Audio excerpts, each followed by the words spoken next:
20th century के mid में जब दुनिया 2 वर्ल्ड वॉर्स की राख से उभर भी नहीं पाई थी और भारत आजादी की पहली सांसें ले रहा था, तब कलकत्ता की तंग गंदी गलियों में सफेद साड़ी पहने एक अल्बेनियन महिला उन सड़कों पर चलती थी जहां लाशें बिछी रहती थी, जहां भूख से तड़पते बच्चे कचरे के ढेर में सोते थे, जहां कुष्ठ रोगी समाज से ठुकराए सड़ते रहते थे। वो मरते हुओं को गोद में उठाती, उनके घाव धोती, अनाथों को दूध पिलाती और आखिरी सांस तक साथ खड़ी रहती। इस वजह से दुनिया उन्हें गरीबों की मां कहती थी। वो लीडर्स उनके सामने झुकते थे और उनकी शांत सी मुस्कान में लोगों को ईश्वर की झलक नजर आती थी। इसलिए बेसहारों की मदद के लिए उन्हें नोबेल पीस प्राइज और भारत रत्न समेत सैकड़ों बड़े अवार्ड से सम्मानित किया गया और हर साल दुनिया भर से मिलियंस डॉलर्स की डोनेशंस दी गई। ऐसा लगने लगा था कि दुबली सी काया, सादी नीली किनारी वाली साड़ी और चेहरे पर हमेशा जमी शांत मुस्कान के साथ चलने वाली एक वही औरत है जो इस दुनिया में इंसानियत की आखिरी उम्मीद है।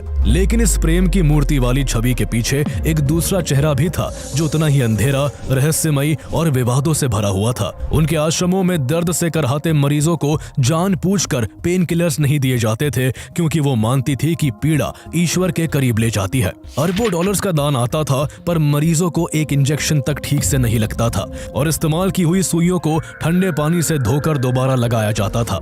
मरते हुए हिंदुओं के मुंह से जबरन जीसस बुलवाया जाता था, हाथ में क्रॉस थमाया जाता था और उन्हें बेहोशी की हालत में ही क्रिश्चियनिटी में कन्वर्ट कर दिया जाता था। दान का बड़ा हिस्सा वेटिकन भेज दिया जाता था और तानाशाहों और घोटालेबाजों से मिले पैसे को बिना सवाल किए स्वीकार किया जाता था। वो खुद बीमार हुई तो उन्होंने कैलिफोर्निया के लग्जरी अस्पतालों में इलाज करवाया और प्राइवेट जेट में उड़ी, जबकि दूसरी तरफ खुद वो दूसरों को दर्द में तड़पने की शिक्षा देती रही। ये कहानी है मदर टेरेसा की, जिन्हें कोई महान संत कहता है तो कोई उन्हें नर्क का फरिश्ता मानता है। क्या वो सचमुच 20वीं सदी की एक महान संत थी जिन्होंने गरीबों को गरिमा और मरते हुए को प्यार दिया, या फिर वो एक चालाक फंड रेजिंग मशीन की मालकिन थी जो गरीबी को बनाए रखकर, दर्द को बेचकर और धर्मांतरण को हथियार बनाकर कैथोलिक चर्च की तिजोरी भरती रही? क्या वो प्रेम और सेवा की जीती जागती मिसाल थी या फिर इतिहास की सबसे बड़ी रिलीजियस ब्रांडिंग? आइए जानते हैं मदर टेरेसा की वो कहानी जिसे आप नहीं जानते। 26 अगस्त 1910 को ऑटोमन एम्पायर के स्कोप्जे शहर में एक डिवोट कैथोलिक फैमिली में एक बच्ची का जन्म हुआ जिसका नाम एग्नेस गोंगसा बोहाजियो रखा गया। एग्नेस एक अल्बेनियन फैमिली से थी और अपने 3 भाई बहनों में सबसे छोटी थी। उनके पिता निकोला एक सफल व्यापारी थे और अपनी कम्युनिटी की पॉलिटिक्स में एक्टिव थे, जो अपने लोगों के राइट के लिए आवाज उठाते थे। वही उनकी माँ ड्रेन बोहाजियो एक धार्मिक महिला थी। घर का माहौल ऐसा था जहाँ जरूरतमंदों के लिए हमेशा दरवाजे खुले रहते थे। ऐसे हंसी खुशी और अच्छे माहौल में एग्नेस का बचपन गुजरा, लेकिन जब वो सिर्फ 8 साल की थी तब एक घटना ने सब कुछ बदल कर रख दिया। उनके पिता निकोला को उनके पॉलिटिकल राइवल्स ने जहर देकर मार डाला। उस घटना ने पूरे परिवार को झकझोर कर रख दिया और इसका गहरा असर एग्नेस के मन पर भी पड़ा। इस घटना ने उनके जीवन की दिशा बदल दी और धीरे धीरे उनका मन ईश्वर की सेवा की ओर आकर्षित होने लगा। उस समय तक उन्हें ब्रिटिश इंडिया के बंगाल में काम कर रहे मिशनरियों की कहानियों ने स्पेशली काफी ज्यादा इंस्पायर किया। 12 साल की उम्र तक एग्नेस ने यह तय कर लिया था कि उन्हें अपना जीवन ईश्वर की सेवा में समर्पित करना है। 1928 में 18 साल की उम्र में यंग एग्नेस ने एक ऐसा फैसला लिया जिसने उन्हें अपनी माँ, बहन और अपने घर से हमेशा के लिए अलग कर दिया। वो अपना घर परिवार सब कुछ छोड़कर आयरलैंड के राथफार्नहैम में सिस्टर्स ऑफ लोरेतो में शामिल हो गई। सिस्टर्स ऑफ लोरेतो एक आयरिश नन्स की कम्युनिटी थी जो ब्रिटिश इंडिया में भी मिशंस और एजुकेशनल वर्क करती थी। एग्नेस का एम वहां रहकर इंग्लिश सीखना था, जो भारत में लोरेतो सिस्टर्स द्वारा शिक्षा देने के लिए जरूरी मानी जाती थी। इसके बाद 1929 में एग्नेस ने भारत की धरती पर कदम रखा। उन्होंने भारत आकर कलकत्ता के माहौल में ढलने के लिए बंगाली भाषा सीखी और यहाँ के लोगों से घुलना मिलना शुरू किया। इसके बाद 24 मई 1931 को एग्नेस ने अपनी पहली रिलीजियस वाव ली। साथ ही उन्होंने मिशनरी वर्क की पेट्रन सेंट थेरेस ऑफ लिसियू के नाम पर अपना नया नाम चुनने का फैसला किया। लेकिन कॉन्वेंट में पहले से ही एक नन उस नाम को ले चुकी थी, इसलिए एग्नेस ने उसी नाम का स्पेनिश स्पेलिंग अपनाते हुए अपना रिलीजियस नेम टेरेसा रख लिया। और इस तरह एग्नेस गोंगसा बोजाहिउ पहले सिस्टर टेरेसा और फिर 1937 में फाइनल वाउज लेकर मदर टेरेसा बन गई। इनिशियल वाउज असल में एक टेम्पररी कमिटमेंट होती है जिसमें नन खुद को कुछ समय के लिए रिलीजियस लाइफ के लिए डेडिकेट करती है, लेकिन फाइनल वाउज जिसे सोलेम वाउज भी कहते हैं, उसके बाद ये कमिटमेंट पूरी जिंदगी के लिए परमानेंट हो जाती है। इसके बाद एक नन सेवा और ईश्वर के मार्ग के लिए खुद को समर्पित कर देती है और वो शादी भी नहीं कर सकती। 1937 का यही वो पल था जब एग्नेस की पहचान हमेशा के लिए बदल गई और मदर टेरेसा बनकर वो मानव सेवा के रास्ते पर चल पड़ी। इस दौरान मदर टेरेसा ने काफी समय कलकत्ता के लोरेटो कॉन्वेंट स्कूल में पढ़ाया और देखते ही देखते अपने विचारों को लेकर वो स्टूडेंट्स के बीच काफी पॉपुलर हो गई। 1944 में वो इस स्कूल की हेड मिस्ट्रेस भी बन गई। स्कूल में मदर टेरेसा की जिंदगी आराम से चल रही थी, लेकिन कॉन्वेंट की उन सुरक्षित दीवारों के बाहर कलकत्ता शहर एक भयानक मानवीय संकट से गुजर रहा था। ये वो समय था जब दुनिया दूसरे विश्व युद्ध की आग में जल रही थी और अंग्रेज सरकार की नीतियों के चलते भारत मजबूरी में इसका दंश झेल रहा था। अंग्रेज भारत का अनाज युद्ध का मैदान बन चुके यूरोप में भेज रहे थे, जिसके चलते बंगाल ने 1943 के भयानक अकाल को झेला, जिसमें लाखों लोग भूख से तड़प कर मर गए। लेकिन बंगाल का दुख यहीं पर खत्म नहीं हुआ। 1946 में मोहम्मद अली जिन्ना और मुस्लिम लीग ने एक अलग मुस्लिम देश की मांग के लिए कलकत्ता में डायरेक्ट एक्शन डे का ऐलान कर दिया, जिससे हिंदू मुस्लिम दंगे भड़क उठे और इसके चलते कलकत्ता की सड़कों पर हजारों लाशें बिखर गई।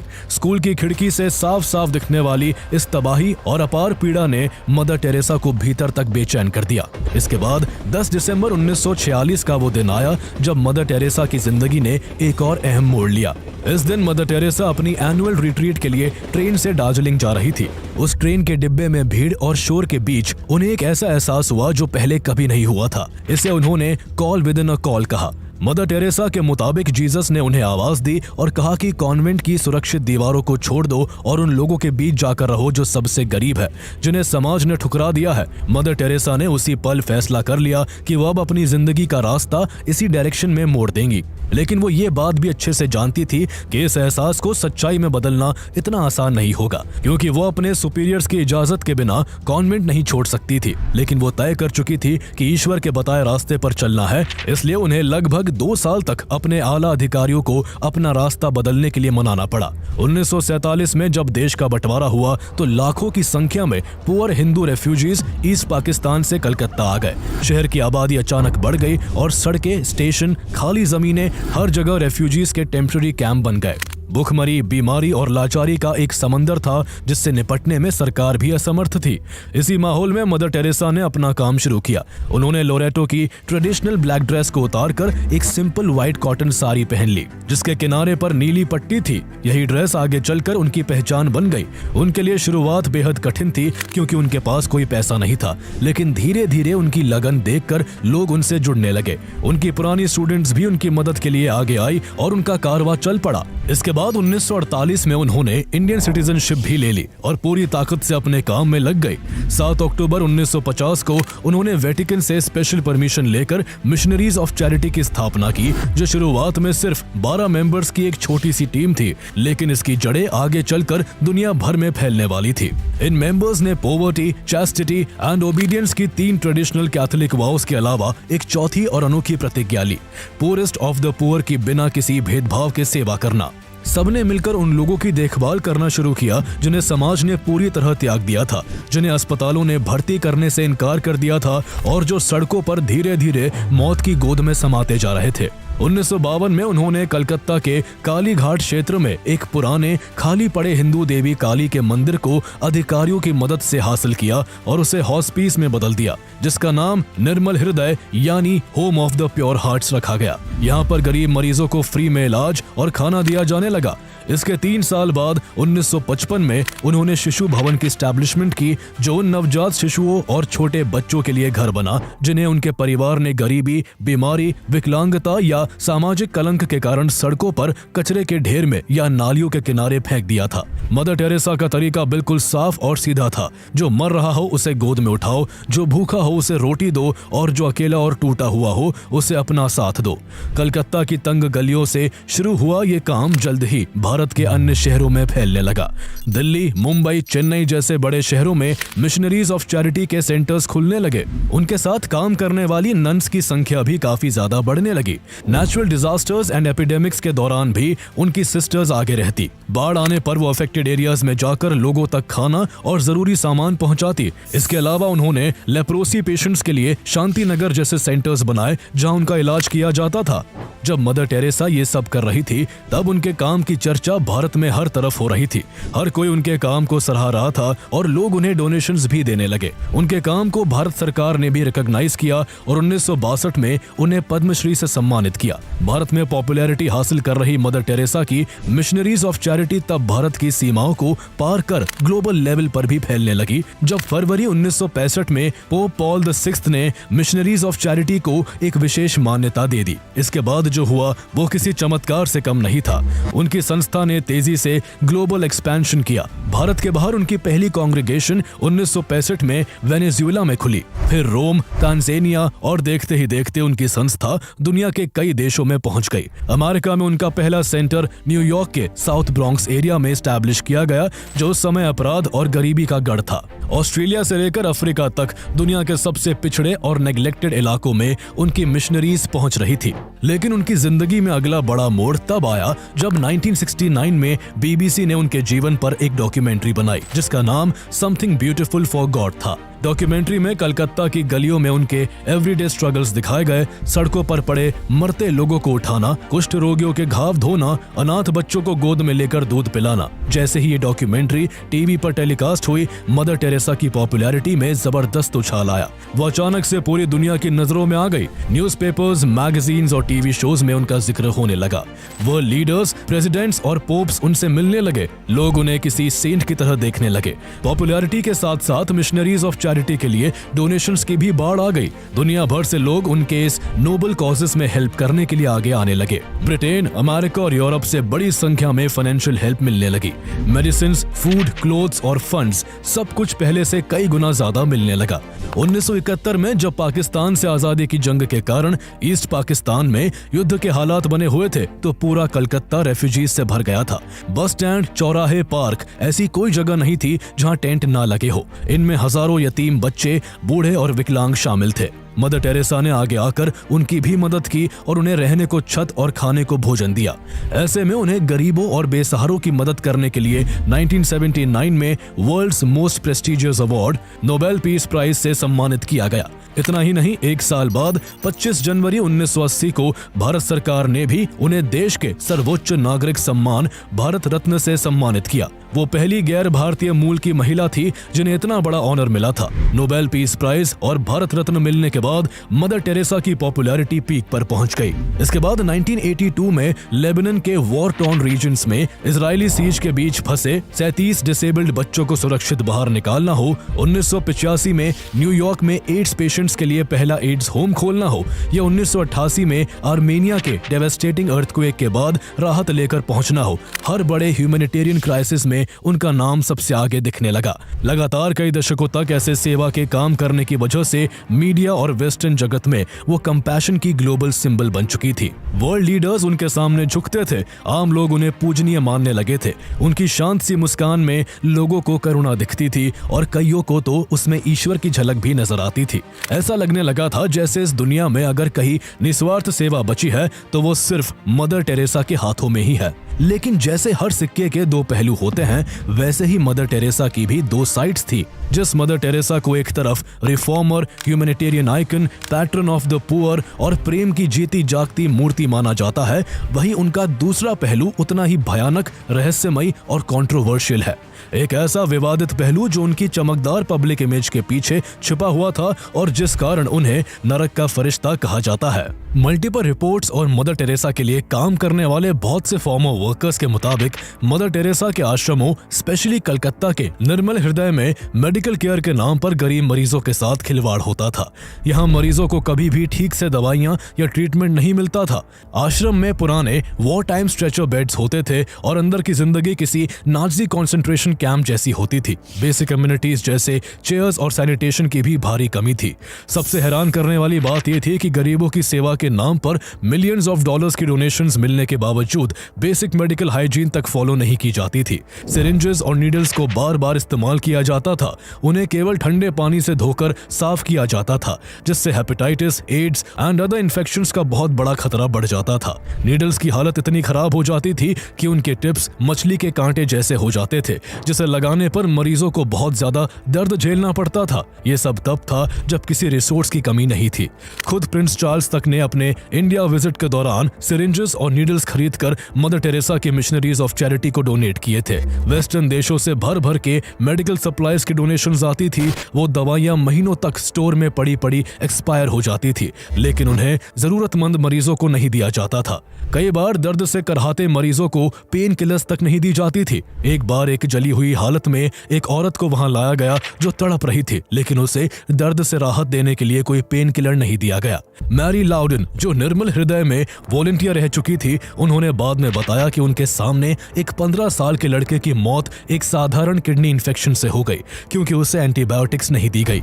जब मैरी लाउडन ने उसकी बुरी हालत को देखते हुए उसे हॉस्पिटल ले जाने की बात कही, तो नन्स ने बहुत ही गुस्से में ये कहते हुए मना कर दिया कि अगर इसे हॉस्पिटल ले जाया गया तो और भी लोग ऐसी डिमांड करेंगे। ये कोई अकेला मामला नहीं था। टेरेसा के आश्रमों में हजारों मरीजों की पीड़ा को अननेसेसरीली बढ़ाया गया। ऐसा इसलिए किया गया क्योंकि मदर टेरेसा का मानना था कि पीड़ा ईश्वर के करीब ले जाती है। उनके अनुसार जीसस क्राइस्ट ने सूली पर असहनीय दर्द सहा था, इसलिए इंसानों को भी दर्द सहना चाहिए। इसी की वजह से उन्होंने कैंसर, टीबी और अन्य लाइलाज बीमारियों से जूझ रहे मरीजों को भी मजबूत पेनकिलर देने से इनकार कर दिया था। ये नीति उनके सभी केंद्रों में सख्ती से लागू थी, लेकिन जब मदर टेरेसा खुद बीमार होती तो अपनी ही नीति तोड़ देती थी। उन्होंने खुद कैलिफोर्निया, रोम और न्यूयॉर्क के महंगे महंगे क्लिनिकों में इलाज करवाया, जहां आराम की सारी सुविधाएं थी। ये डबल स्टैंडर्ड्स उनकी हिपोक्रेसी दिखाते हैं। 1994 में द लैंसेट के एडिटर डॉक्टर रॉबिन फॉक्स ने निर्मल हृदय का दौरा किया था। उन्होंने वहां जो देखा उससे उनके होश उड़ गए। उन्होंने देखा कि मलेरिया जैसी साफ साफ पहचान में आने वाली बीमारियों का या तो गलत डायग्नोसिस किया जा रहा था या डायग्नोसिस की कोशिश ही नहीं की गई। उनके शब्दों में बेसिक टेस्ट तक करने की परमिशन नहीं थी। एक और ब्रिटिश डॉक्टर जो कई बार वहां वॉलंटियर कर चुके थे, उन्होंने बताया कि उन्हें बिना प्रॉपर इक्विपमेंट और ट्रेन स्टाफ के गंभीर मरीजों की जिम्मेदारी दे दी गई। टीबी जैसी हाईली कंटेजियस बीमारियों से जूझ रहे मरीजों की जान भी ऐसे वॉलंटियर्स के हवाले कर दी जाती थी जिन्हें मेडिकल ट्रेनिंग का कोई एक्सपीरियंस नहीं था। वजह बहुत सीधी थी, ये वॉलंटियर्स फ्री में काम करते थे। प्रॉपर ट्रीटमेंट के लिए क्वालिफाइड डॉक्टर्स चाहिए होते हैं, और ऐसा जरूरी नहीं कि हर अच्छा डॉक्टर फ्री में काम करने को तैयार हो। लेकिन मदर टेरेसा ऐसे डॉक्टर्स को हायर करने के लिए बिल्कुल भी पैसे खर्च नहीं करना चाहती थी। डॉक्टर्स क्या, वो किसी भी चीज के लिए पैसा नहीं खर्च करना चाहती थी। फादर चेटकुटी, जो एक जेसुइट वॉलंटियर थे और जिन्होंने मदर टेरेसा को काफी करीब से देखा, उनके मुताबिक मदर टेरेसा डोनेटेड सामान पर पूरी तरह निर्भर थी और फ्रीबीज को लेकर उनकी एक तरह की ऑब्सेशन थी। मदर टेरेसा का मानना था कि अगर कोई चीज फ्री में मिल रही है तो ठीक है, लेकिन अगर किसी मरीज की जान बचाने के लिए थोड़े भी पैसे खर्च करने पड़े तो वो उन्हें मंजूर नहीं था। इसलिए उन्होंने फुल टाइम डॉक्टर रखने से भी मना कर दिया जब तक वो फ्री सर्विस देने को तैयार ना हो। यहाँ तक कि बेसिक मेडिकल इक्विपमेंट जैसे एक साधारण माइक्रोस्कोप जो कुछ बीमारियों का तुरंत डायग्नोसिस कर सकता था, उसे भी उन्होंने अपने आश्रमों में रखने से इनकार कर दिया था। ये सब इसलिए नहीं हो रहा था कि मदर टेरेसा के पास पैसे की कमी थी, सच्चाई इसके ठीक उलट थी। मिशनरीज ऑफ चैरिटी को दुनिया भर से अरबों डॉलर के डोनेशंस मिले। एस्टिमेट्स के मुताबिक गरीबों की सेवा के लिए उनके पास वर्ल्ड वाइड हर साल कम से कम $100 मिलियन का डोनेशन आता था, और ये सिलसिला कई दशकों तक चलता रहा। सिर्फ 1990s में ही उन्हें लगभग $1 बिलियन से ज्यादा का दान मिला। मदर टेरेसा की ग्रेट इमेज की वजह से लोगों ने यह पैसा इस विश्वास के साथ दिया था कि वो गरीबों की सीधी मदद में जाएगा। मॉडर्न हॉस्पिटल्स बनाए जाएंगे और पॉवर्टी एलिविएशन के प्रोग्राम्स चलाए जाएंगे, लेकिन ऐसा नहीं हुआ। 1991 में जर्मन मैगजीन स्टर्न की एक रिपोर्ट के मुताबिक मदर टेरेसा को मिले मिलियंस ऑफ डॉलर्स में से केवल 7% ही लोगों की मदद के लिए खर्च किया गया। ये एक बहुत ही शॉकिंग आंकड़ा है, और ऐसे में सबसे बड़ा सवाल ये उठता है कि आखिर बाकी पैसा कहाँ गया। इस सवाल का जवाब और भी ज्यादा हिला देने वाला है। हर साल गरीबों के नाम पर जो millions of dollars mother Teresa के पास आ रहे थे, उसका बहुत बड़ा हिस्सा गरीबों पर खर्च होने के बजाय वेटिकन बैंक भेजा जा रहा था। यह वही वेटिकन बैंक था जो उस दौर में मनी लॉन्ड्रिंग, फाइनेंशियल स्कैंडल्स और माफिया कनेक्शंस को लेकर दुनिया भर में बदनाम था। मिशनरीज ऑफ चैरिटी के नाम पर आया दान सिस्टमैटिकली वेटिकन तक पहुंचता रहा। यहाँ तक कि मदर टेरेसा को नोबेल पीस प्राइज के साथ मिली $1,92,000 की प्राइज मनी भी गरीबों पर खर्च नहीं की गई, बल्कि वो रकम भी वेटिकन को दे दी गई। इटालियन इन्वेस्टिगेटिव ऑथर जियानलुइगी नुज़ी ने अपनी किताब द ओरिजिनल सिन में लिखा है कि अगर मदर टेरेसा अपने नाम और अपने संगठन से जुड़े सारे पैसे वेटिकन बैंक से निकाल लेती तो वेटिकन बैंक दिवालिया हो जाता। इस एक बात से ही अंदाजा लगाया जा सकता है कि गरीबों के नाम पर कितना बड़ा पैसा फ्लो किया जा रहा था और उसका असली इस्तेमाल कहां हो रहा था। यानी इस हिसाब से वेटिकन और मदर टेरेसा मिलकर मिशनरीज ऑफ चैरिटी को एक सिस्टमैटिक फंड रेजिंग मशीन की तरह इस्तेमाल कर रहे थे। एक ऐसी मशीन जो गरीबों की पीड़ा, बीमारी और मौत की कहानियों के नाम पर अरबों डॉलर इकट्ठा करती थी, लेकिन इसी सिस्टम के अंदर पड़े गरीब मरीजों को एक पेन किलर तक देने से इनकार कर दिया जाता था। यही वो कॉन्ट्राडिक्शन है जिसने मदर टेरेसा की सेंटली इमेज के पीछे छिपी सच्चाई पर सबसे गंभीर सवाल खड़े कर दिए। इसी वजह से 1994 में मदर टेरेसा पर बनी हेल्स एंजल नाम की एक ब्रिटिश डॉक्यूमेंट्री में यह साफ शब्दों में कहा गया, mother Teresa was not a friend of the poor, she was a friend of the poverty. यानी वो गरीबों की नहीं, गरीबी की दोस्त थी, क्योंकि यही वो गरीबी थी जिसकी वजह से वो पूरी दुनिया के लिए एक मसीहा थी। यही वो गरीबी थी जिसकी वजह से उन्हें भर भर के डोनेशंस मिलते थे और जिन्हें वेटिकन बैंक भेजा जाता था। फिर गरीबों के नाम पर लिए गए इस पैसे का इस्तेमाल दुनिया भर में ज्यादा से ज्यादा चर्चेस बनाने और रिलीजियस प्रोपेगेंडा फैलाने के लिए होता था। इतनी सारी डोनेशंस मिलने के बाद पेशेंट्स तो क्या, मिशनरीज ऑफ चैरिटी के भीतर काम करने वाले ननों का भी बुरा हाल था। ये एक कल्ट की तरह था जिसमें नन्स को कठोर कैथोलिक नियमों का पालन करना पड़ता था। उन्हें केवल 2 साधारण साड़ियां रखने की अनुमति थी, उन्हें ठीक से खाना भी नहीं मिलता था। ननों को रोज नहाने की मनाही थी, अकेले बाहर जाने पर सख्त पाबंदी थी और टीवी, अखबार या रेडियो सुनने की इजाजत तक नहीं थी। इसके अलावा वो 10 साल में केवल 2 सप्ताह के लिए अपने परिवार से मिल सकती थी। ननों को बाहरी दुनिया से बात करने पर सेल्फ पनिशमेंट देनी होती थी, जिसके तहत उन्हें खुद को चाबुक मारने पड़ते थे।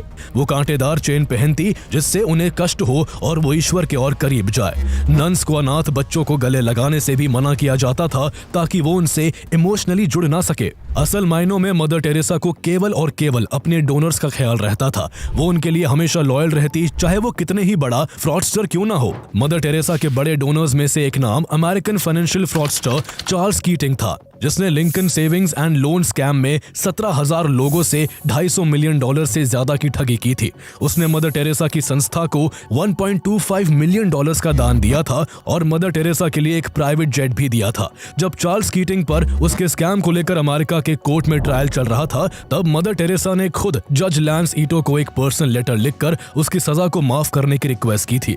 उस लेटर में उन्होंने लिखा था कि कीटिंग हमेशा भगवान के गरीबों के लिए बेहद दयालु और जेनरस रहा है। उसने उनकी संस्था को दान दिया है और इसलिए वो एक अच्छा इंसान है। उन्होंने जज लैंस ईटो से रिक्वेस्ट की कि वो वही फैसला ले जो जीसस लेते। इस लेटर के सामने आने के बाद प्रोसिक्यूशन हैरान रह गई। डेप्यूटी डिस्ट्रिक्ट अटॉर्नी पॉल टर्ली ने मदर टेरेसा को एक जवाबी लेटर लिखा। टर्ली ने लिखा कि जिस इंसान के लिए आप मर्सी मांग रही है, उसने 17,000 से ज्यादा लोगों की जिंदगी भर की सेविंग्स लूट ली है। इनमें बड़ी संख्या में बूढ़े, बीमार और गरीब लोग शामिल है। अगर जीसस के सामने चोरी का पैसा लाया जाता तो क्या वो उसे अपने पास रखते या तुरंत असली मालिकों को लौटा देते? पॉल टर्ली ने साफ कहा कि कीटिंग ने जो पैसा आपको दान में दिया है वो भी उसी चोरी का हिस्सा है और मॉरली आपको कीटिंग की वकालत करने के बजाय उससे दान में मिला सारा पैसा उसके राइटफुल ओनर्स को लौटा देना चाहिए। लेकिन चौंकाने वाली बात यह थी कि डेप्यूटी डिस्ट्रिक्ट अटॉर्नी के गुजारिश करने और चार्ल्स कीटिंग को फ्रॉड के जुर्म में 10 साल की जेल की सजा मिलने के बाद भी निस्वार्थ सेवा और करुणा का प्रतीक मानी जाने वाली मदर टेरेसा ने एक भी पैसा वापस नहीं किया और ना ही कभी इस पर कोई सफाई दी। यह ऐसा अकेला मामला नहीं था। उन्होंने हाइती के तानाशाह जॉन क्लॉड डुवेलियर से दान लिया और उसे गरीबों का हितैषी बताया, जबकि उस पर हजारों हत्याओं, टॉर्चर और करप्शन के आरोप थे। उन्होंने एक ब्रिटिश फ्रॉडस्टर रॉबर्ट मैक्सवेल से भी डोनेशंस ली, जिसने $450 मिलियन का फ्रॉड किया था। इसके अलावा कई करप्ट बिजनेसमैन, टैक्स एवेडर्स और ऑथोरिटेरियन रिजीम्स से जुड़े लोग भी उनके डोनर्स की लिस्ट में शामिल थे। लेकिन मदर टेरेसा को इससे कोई फर्क नहीं पड़ता था कि यह पैसा कौन दे रहा है, कैसे दे रहा है और किन गुनाहों से कमाया गया है। इस पर उनका सिर्फ एक जवाब होता था कि ये सारा पैसा गॉड की तरफ से आता है। इससे ये साफ होता है कि वो वेल्थ एंड इन्फ्लुएंस के लिए एथिकल वैल्यूज से भी समझौता करने को तैयार थी। इसके अलावा उनके करीबी रहे फादर डोनाल्ड मैकग्वायर का मामला इससे भी ज्यादा दिल दहला देने वाला है। जिससे मदर टेरेसा की छवि पर और भी सवाल खड़े हुए। फादर डोनाल्ड मैकग्वायर एक कैथोलिक प्रीस्ट था जिसकी पहचान एक एजुकेटेड, सॉफ्ट स्पोकन और हाईली रिस्पेक्टेड प्रीस्ट की थी, लेकिन वो असल में एक वहशी दरिंदा था जो छोटे छोटे बच्चों का शोषण करता था। 11 साल के बच्चे रॉबर्ट जे गोल्डबर्ग का तो उसने 1000 बार शोषण किया था। जब उसकी ऐसी हरकतें सामने आने लगी तो चर्च के कुछ अधिकारियों ने उसे मिनिस्ट्री से हटा दिया, लेकिन इसी वक्त मदर टेरेसा ने उसके सपोर्ट में दखल दिया और चर्च अथॉरिटीज को एक लेटर लिखकर कहा कि फादर मैकग्वायर एक गुड प्रीस्ट है और उन्हें मिनिस्ट्री में वापस काम करने दिया जाए।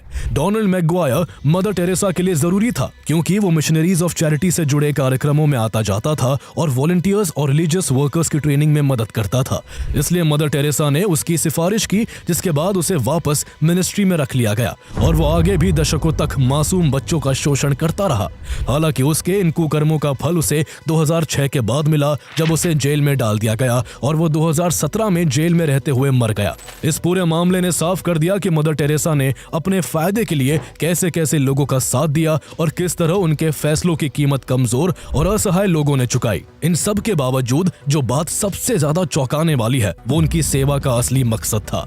कई क्रिटिक्स और फॉर्मर वॉलंटियर्स के हिसाब से मदर टेरेसा का प्राइमरी गोल गरीबों को मेडिकल केयर देना नहीं, बल्कि उनकी सोल्स को अपने चर्च के लिए सेव करना था। वो ये बात खुद भी कहती थी कि we are not social workers, we are religious persons. Calcutta के उनके आश्रमों में हिंदूज और मुस्लिम्स को चुपचाप बैप्टाइज किया जाता था। मरते हुए मरीजों से पूछा जाता था कि क्या वो स्वर्ग जाना चाहते हैं। मौत के करीब खड़ा इंसान अगर हाँ में सिर हिला देता तो उसे सहमति मान लिया जाता था। इसके बाद एक नन उसके हाथ में क्रॉस थमाकर गीले कपड़े से उसे छूकर कुछ मंत्र बुदबुदाती और इस तरह उसका धर्म परिवर्तन हो जाता। इसे टिकट टू सेंट पीटर्स कहा जाता था। ऑन रिकॉर्ड मदर टेरेसा ने यह कहा है कि उनके आश्रम में 29,000 लोगों ने जान गंवाई है और वो उन्हें सेंट पीटर की स्पेशल टिकट देती है, जिसके बाद वो जब मरते हैं तो उन्हें देखकर बड़ा सुंदर लगता है। इसके अलावा उनके ऑर्फनेजेस में भी अडॉप्शन प्रोसेस में बड़े स्केल पर करप्शन होता था। बच्चों को फॉरेन कपल्स को गोद दिया जाता था और इसके लिए हजारों डॉलर्स की फीस ली जाती थी। ये पैसा गरीबों पर खर्च नहीं होता था। कुछ मामलों में बच्चों के असली माता पिता जीवित होते थे, लेकिन उन्हें बता दिया जाता था कि उनका बच्चा मर चुका है। गोद देने से पहले बच्चों को ईसाई बनाने की प्रोसेस मैंडेटरी थी। अगर ये सब कुछ जोड़कर देखा जाए तो साफ दिखता है कि उनकी सेवा का केंद्र गरीबों की वास्तविक मदद नहीं था, बल्कि गरीबों और बीमारों की बेबसी का इस्तेमाल फंड रेजिंग के लिए किया जाता था और उस पैसे का बड़ा हिस्सा कैथोलिक चर्च के प्रोपगेशन और दूसरे धर्मों के लोगों के कन्वर्शन में लगाया जाता था। करुणा की चमकदार छवि के पीछे एक ऐसा एजेंडा छिपा था जो आज भी गंभीर सवाल खड़े करता है। 5 सितंबर 1997 को कलकत्ता में 87 वर्ष की उम्र में मदर टेरेसा की दिल का दौरा पड़ने की वजह से मौत हो गई।